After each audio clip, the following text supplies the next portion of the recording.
सकता था। मैंने यही सोचा बाल्यकाल से जो भाव लेकर चल रहा हूं, यदि बिहार नहीं बदला तो मेरा परिवार कैसे सुखी रह सकता है। पूरा बिहार ही तो मेरा परिवार है। परिवार से मैंने अनुमति मांगी। मेरी बेटी 12th में पढ़ती है, बेटा 7th में है। निश्चित है परिवार को भी कठिनाई होती है, लेकिन मन में संकल्प बड़ा स्पष्ट है। जब पूरे बिहार को परिवार के रूप में देखता हूं तो एक एक व्यक्ति जो किसी दूसरे गांव में बैठा हो, मन में इच्छा होती है कि बिहार से इसको बाहर जाने की आवश्यकता नहीं हो। और जब तक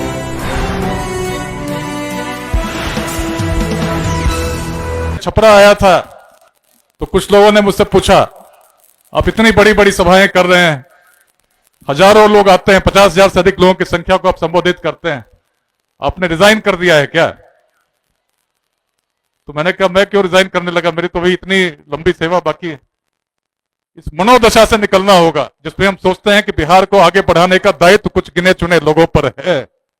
बिहार को आगे बढ़ाने का दायित्व हर उस बिहारी पर है, और भारत के संविधान में हर नागरिक का मौलिक कर्तव्य है, फंडामेंटल ड्यूटी है कि अपने देश को, अपने राष्ट्र को, अपने समाज को आगे बढ़ाने के लिए हम कार्य करें, अपने सांस्कृतिक विकास के लिए हम कार्य करें, उद्यमिता की क्रांति के लिए कार्य करें, साइंटिफिक टेम्पर के लिए कार्य करें।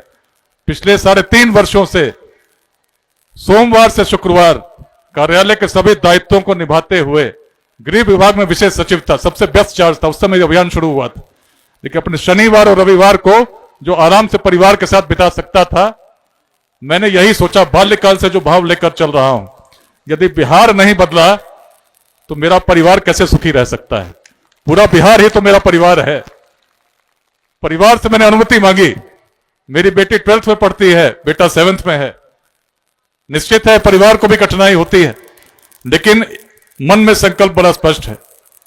जब पूरे बिहार को परिवार के रूप में देखता हूं तो एक एक व्यक्ति जो किसी दूसरे गांव में बैठा हो, मन में इच्छा होती है कि बिहार से इसको बाहर जाने की आवश्यकता नहीं हो। और जब तक हम इस प्रकार के खंड खंड में बटे रहेंगे, ऐसा नहीं हो सकता है। प्राचीन बिहार से सीखने की जरूरत है। जिस बिहार में हम अखंड भारत के उस साम्राज्य का निर्माण कर सके, उसमें जातियां तब भी थीं, लेकिन इस प्रकार का जातिवाद अगर रहा होता जिसमें हम संघर्ष करते हैं, तो मगध में कभी नंद वंश का उदय नहीं होता। जो सबसे निम्न वर्ग से आते थे, ऐसे व्यक्ति शासक बन सकते हैं, ऐसी अवधारणा देने की महान भूमि हमारी बिहार की भूमि रही।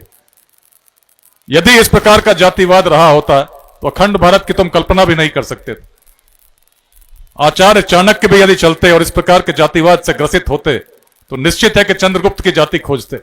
अलग लोग थे हम, तभी हम वैशाली को स्थापित कर सके जिसकी आधार जाति नहीं थी। अलग अलग संप्रदाय को मानने वाले लोग भी उस वैशाली के संथागार में एक भाव से अपने गणाधिपति और गण परिषद का चयन किया करते थे। यह हमारा इतिहास है, वेदांत की धरती रही है।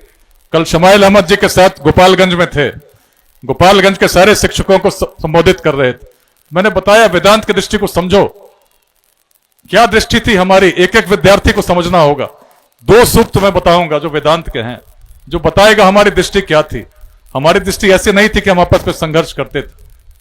गुरु और शिष्य एक वृक्ष के नीचे बैठे थे,